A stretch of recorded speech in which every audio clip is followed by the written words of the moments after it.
Alrighty, welcome back to JL Percussion. Today we're going to be doing a guide video on Manhattan by Mark Ford.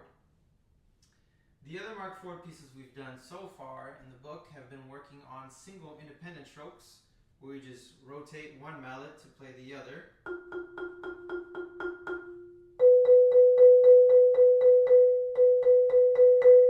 But this time, this solo works on single alternating strokes.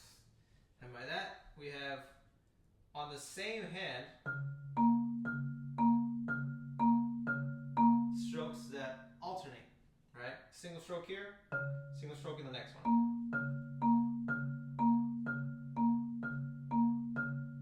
Okay, if we're still doing a rotation model, we should kind of form a little swing, like a playset swing, right?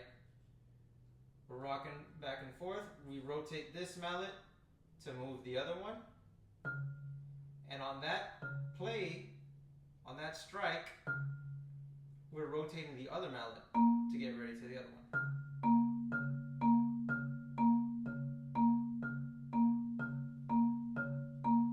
Okay, so that is how the solo starts, with that motion.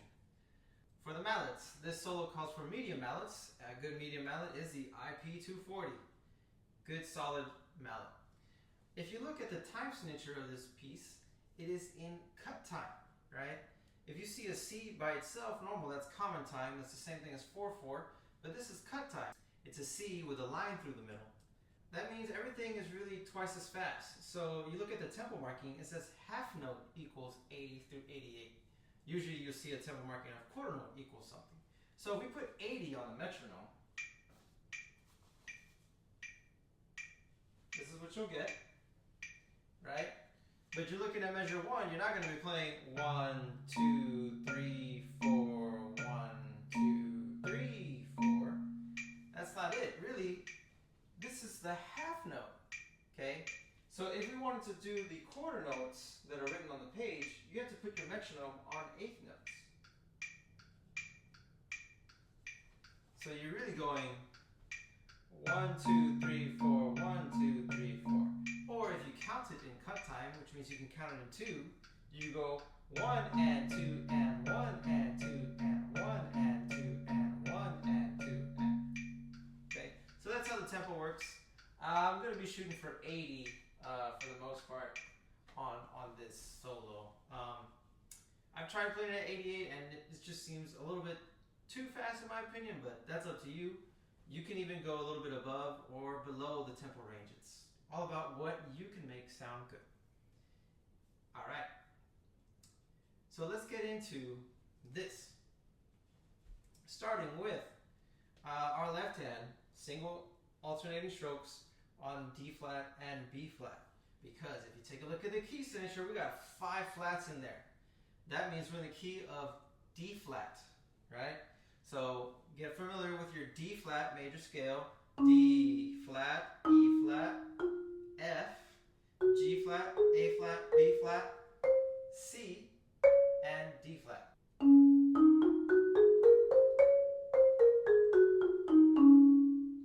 Alright, so keep that key signature in mind. 5 flats, key of D flat major. Alright, so we start off the piece mezzo forte, and we have our single alternating strokes, D flat and B flat.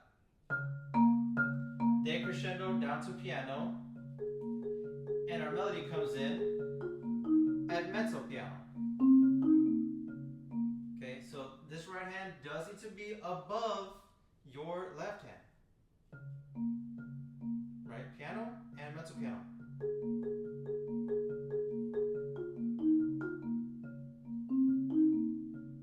Okay, now the melody starts at measure 3 and it goes all the way to measure 6, but it does have a phrase marking there, right? So give that some direction. It's a good idea to follow the line, right? There's a couple theories on phrasing. One theory is as you get lower in the register of the keyboard, right, in the pitch, that you decrescendo, okay? And as you get higher, you crescendo. There's also another theory that you can do the opposite. The higher up you go, the lower you get. The lower dynamic you get. And the lower you go in your register, the higher you get in your volume. Those are two contrasting ways to think about it. Depends on the piece that you're playing and the passage that you're playing. Another thing you can also do is you just want to push to the end of the phrase, right? So I kind of like to push that a little bit. So we're at a piano, and here's our mezzo piano start. And I'm doing crescendo, and then here you can kind of pull it back. So here, let me just start the piece. Mezzo forte, decrescendo, piano, mezzo piano right hand, pushing the line, back off, back in. Crescendo's written for you.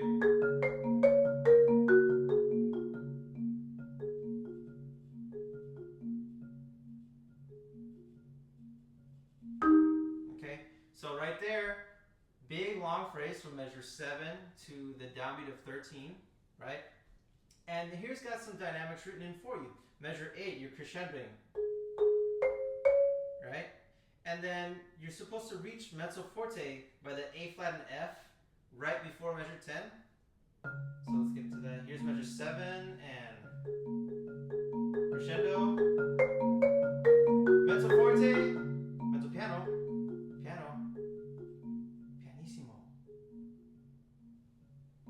And then we got a big jump to mezzo forte coming up in measure 14. Now take a look at measure 11, right? That happens on the end of 2 into the end of 3. Okay, it's not like the other ones. You can use your left hand to guide your timing there. Okay, you got your 1, 2, 3, 4, 1, 2, 3, 4. If you come in measure 10, 1, 2, 3, and. Okay, measure 12, 1, 2, 3, and. Right? It's also the end of 3 and the end of 4 in those spots. But measure 11 on the piano, it comes in a beat sooner.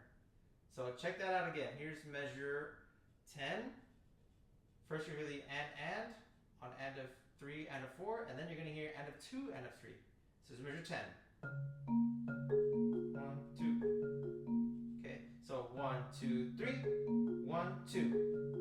1, 2, 3. Okay, and of course, balance your left hand to your right hand. You don't want to keep the left hand in mezzo forte and only your right hand's dropping down. Okay, that would be unbalanced. Bring it down together. All right? Then we get to measure 14. On the end of 4, we hit an E flat and we have a G natural. Okay? We're also, this first time we're playing notes at the same time, double vertical strokes in this piece. And we are on different manuals for those 2 notes. We've got E flat, you want to play right on the edge, and then your G. Okay, you want to aim for the off center. I'm going for above the resonator. Not right over it, but just off center to the top of it.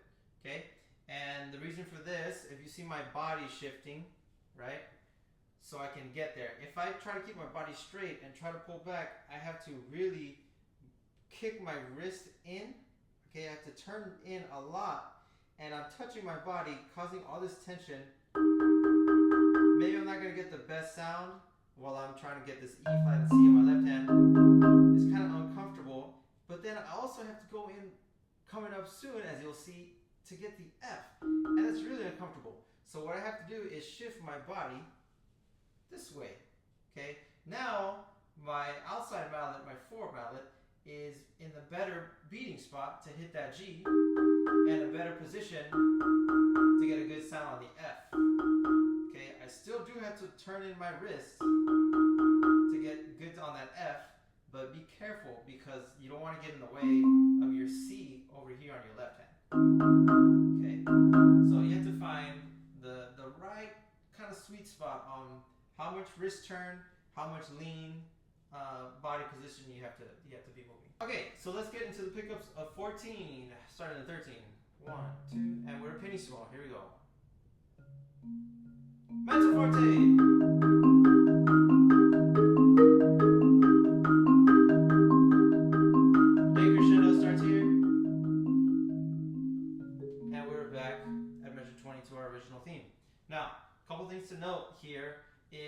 I'm going for the very edge, okay, of those right hand patterns, those double verticals. Okay, be aware of flams. All right, your 4 mallet is going to have to travel more distance than your E flat mallet, because you're sticking on that one. Right there on the G and on the F, it's going to look a little uneven. Okay, so do a little bit of a tilt, rotation of the wrist, if you will. If you keep straight, you're going to have more opportunities for flat. So if you turn over a little bit more, and then when you come back up to the top on both mallets on the upper manual, you can be more level. And you turn when you're doing this. Okay? Cool. Let's go through that section again. Measure 13 here. Pianissimo.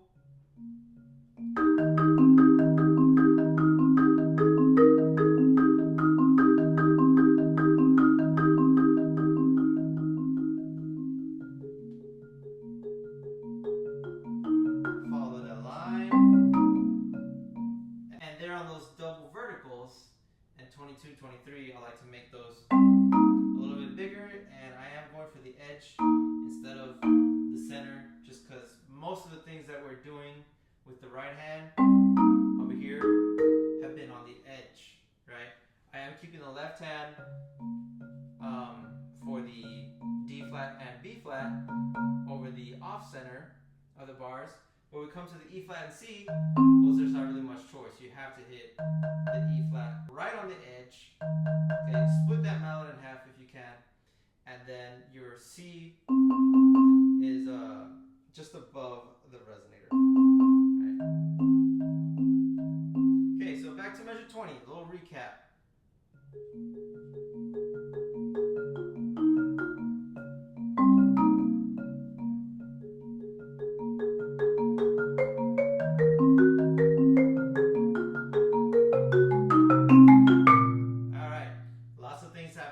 Measure 24.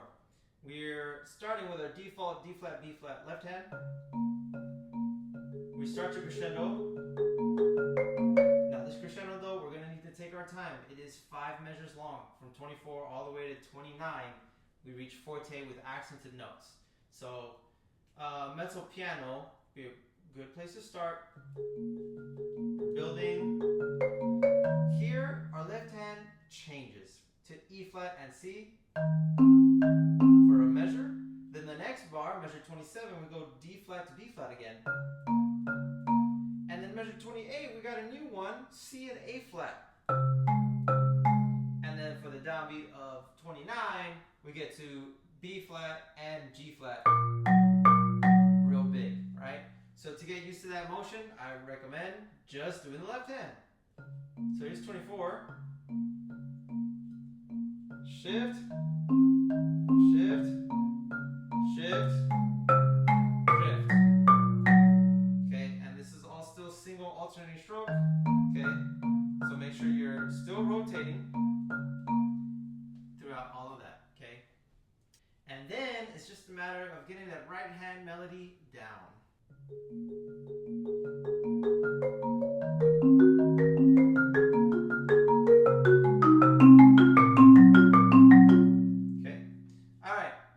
To the forte section, measure 29, B flat, G flat left hand, and then C and F in our right hand.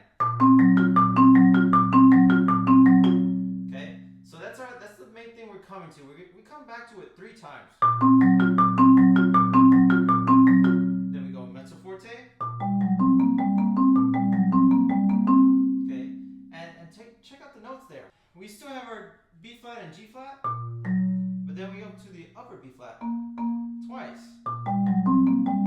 Okay, so there we don't have single alternating stroke, we have single independent stroke. Single alternating and then single independent. But our right hand stays on that G natural and C. Now be careful not to play this part too soft to contrast with the forte, right? It's just a drop down of one dynamic level. and you're taking off accents as well. So here's our forte with accents. Mezzo forte. Alright, and it's the same bar repeated twice. Okay, just like the previous two bars. 2 bars of the same thing. 2 bars of this. Come back. So in measure 35 and 36, there is this is the section that I call the run. And there's a sticking that I changed because I don't agree with it. I know we are supposed to be working on single alternating strokes, but I also believe in the efficiency of motion and being comfortable and ready to go for your next notes. So I actually do change the way I play some of this, and I'll explain when I get to it. So here's how I do it.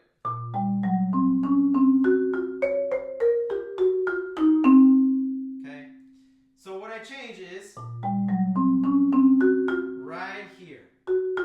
This F on the end of 4, okay, it's marked to play with your 4 mallet, but I play it with my 3. The reason for that is if I play it with 4, then I have to jump from this position 2 and 4 to 2 and 4 over here, okay, which is kind of a big jump. And for me, it kind of affects my accuracy to do those big jumps when I can avoid them. Okay, instead I do the 3 because now my 4 is already practically in position to play that C here. Okay, so I like that a lot better. I know that's a sticking that's written, but I'm going to call an audible on this one for the purpose of being more efficient and more comfortable, right? Alright, so once again, just to clarify, measure 35, the last note on that F, instead of a 4, I would play a 3. Right, that sets you up for measure 36 a lot smoother. And then 36, you're coming down, you know, 2, 4, 2, 3, 2, 4, 2, 3.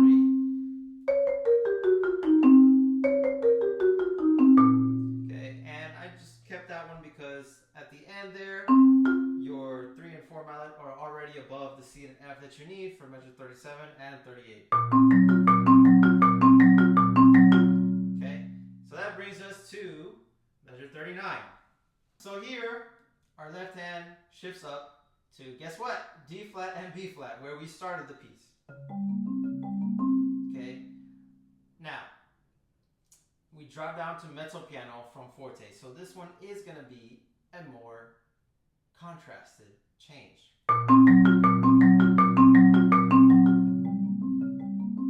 Okay, now these patterns only focus on 1 bar instead of 2.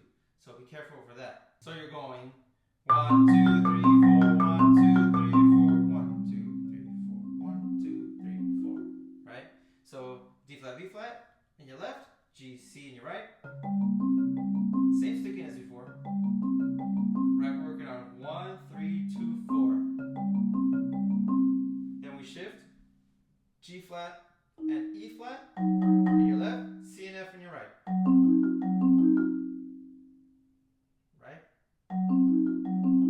So here's the first one.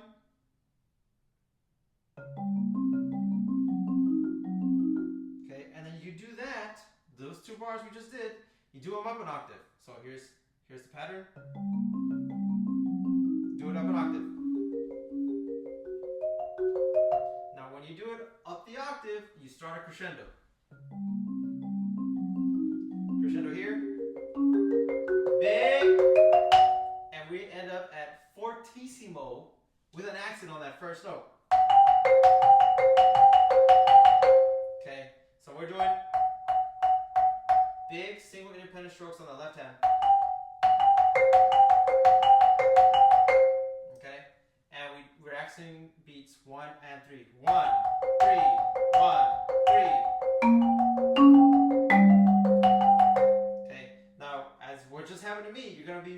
making sure that your F sharp and G stay accurate, especially as you start moving to the accident notes, the B flat, the D flat, and the G.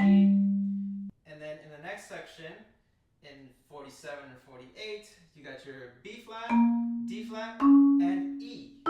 Okay, right? So back to 43, we got our accidentals, right? F sharp and G natural. Don't forget about the accidental rule, right? F sharp, G natural. The next F is still F sharp. And the next F and the G after that, still natural, F sharp. Accidental rule carries through the whole bar. Okay? Alright, let's go back to that. 43.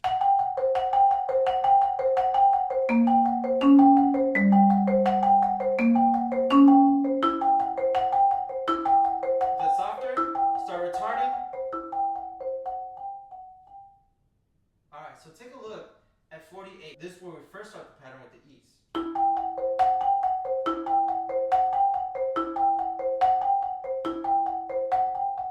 Okay, so it happens 4 times. On the last measure, you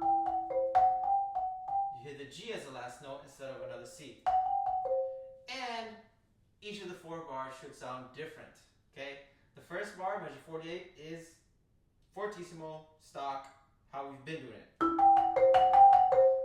So here's 48, start getting softer, 49, and then in measure 50, we have a molto retard, okay? Retard means to slow down, molto means a lot, okay? So slow down a lot. Here's 48,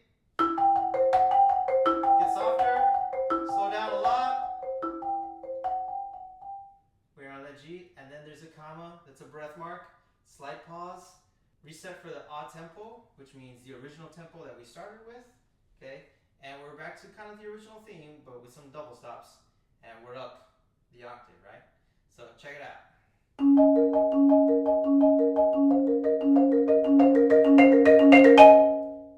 Okay, so the first measure in time. Okay, on the third set of this, you start the HL. That's starting at measure 53. So normal, 1, 2, 3, you start. Okay? Then you jump to these sets of your C and Fs to your B flats and D flats. Right? Here the dynamic stays mezzo forte. Crescendo starts here. And you are molto accelerando. Okay? That means you're speeding up a lot. And then you crescendo, starting at measure 54, to the end, where you land at fortissimo with accented notes. All right, on your right hand. So let's go through that section again. Mezzo forte, sped up, crescendo, and there you go. That's Manhattan. Okay. If you have any questions or comments, feel free to leave them below in the comment section. Any comments appreciated. Thank you for all your support on the channel. Make sure you like, share, and subscribe. If you have any percussionist friends that could use some tips on how to learn some of these solos, send them my way. Make sure they subscribe. Thanks for watching, and happy practicing.